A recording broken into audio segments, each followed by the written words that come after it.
Mga Salmo 68. Mulihok unta ang Diyos ug patibulaagon niya ang iyang mga kaaway ug mulayas kadtong mga nagdumot kaniya. Ingon nga ipadpad ang aso, hinginlan usab niya sila. Ingon nga matunaw ang kandila sa kalayo, malaglag usab ang dautan at tumangan sa Diyos.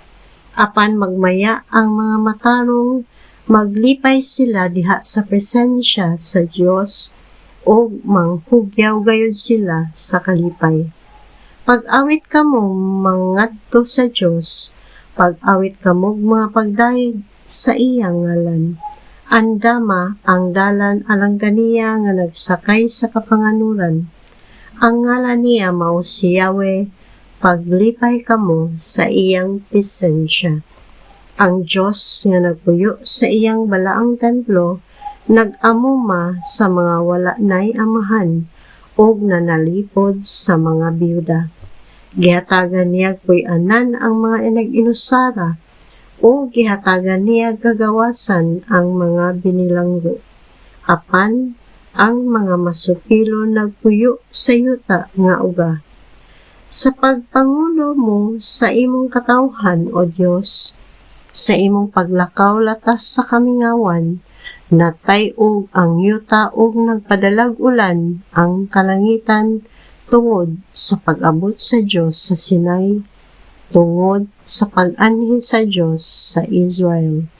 Gibubo mo ang daghang ulan, O Diyos, gilig-on mo ang imong yutang panulundon, o didto ang imong katawhan nagtukod sa ilang pinoy-anan.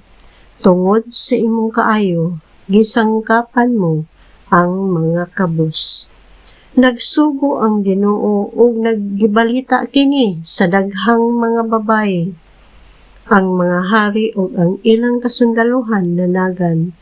Ang mga babaye nga diha sa balay nagbahin-bahin sa mga inagaw, mga larawan sa salampati nga gitabunan og plata, ug ang mga pako niini naggilak-gilak sama sa mahalon nga bulawan.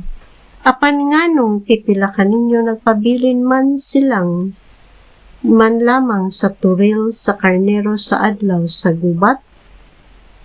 Sa dihang gipatibulaag sa labing gamhanang Diyos, ang mga hari nga didto sa bungtod sa Salmon, nagpaulan siya gyalo didto. Pagkagamhanan gayud sa kabukiran sa Basan, pagkadaghan gayud sa imong mga bungtod, ugar busong kabukiran, nganong kasinahan mo man ang bukid nga gipili sa Diyos nga iyang puy-an? Ang Ginoo magpuyo didto hangtod sa kahangturan. Uban sa linibo niyang gamhanang karwahi, ang Ginoo miadto sa dapit nga balaan gikan sa Sinai. Mitunga siya sa kabukiran uban sa daghan niyang dinakpan, ug nagdawat siya mga gasa bisan gani gikan sa katawhan nga masupilon. Ang Ginoo nga Dios mopuyo didto.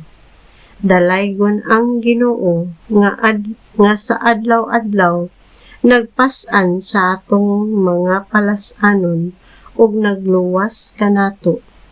Ang atong Diyos mao ang Diyos nga nagluwas kanato. Siya ang Diyos, ang atong Ginoo nga nagluwas kanato gikan sa kamatayon. Dugmokon sa Diyos ang ulo sa iyang mga kaaway, ang ulo ni adtong nagpadayon sa pagpakasala. Miingon ang Ginoo, dad-on ko pagbalik ang imong mga kaaway gikan sa Basan. Pabalikon ko sila gikan sa kahiladman sa dagat, aron ang inyong mga tiil matumog sa dugo sa inyong kaaway, o ang inyong mga iro mutila niini kutob sa ilang gusto. Nakita sa tanan, O Diyos, ang imong pasunding sa kadaugan, ang pasundayag sa Diyos nga akong hari paingon sa iyang balaang puluyanan.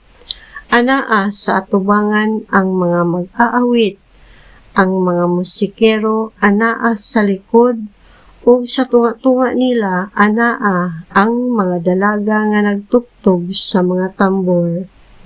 Dayga ninyo ang Dios diha sa tigom sa iyang katawhan. Dayga ninyo ang Ginoo tanang kaliwat ni Jacob. Naguna si Benjamin ang labing gamayng banay. Unya nagsunod ang mga pangulo sa banay ni Juda uban sa ilang pundok ug sunod ang mga pangulo sa mga banay ni Zabulon ug ni Neftali. Ipakita ang gahom nimo Dios, ang gahom nga imong gigamit alang kanamo gikan sa imong templo sa Jerusalem, diin ang mga hari nagdala sa ilang mga gasa kanimo. Badlong nga o Dios, kanang ihalas nga mananap diha sa mga bugang. Badlo nga kanang panon sa mga torong baka uban sa mga nati. Hangtod nga muyukbo sila kanimo ug muhalad sa ilang salapi.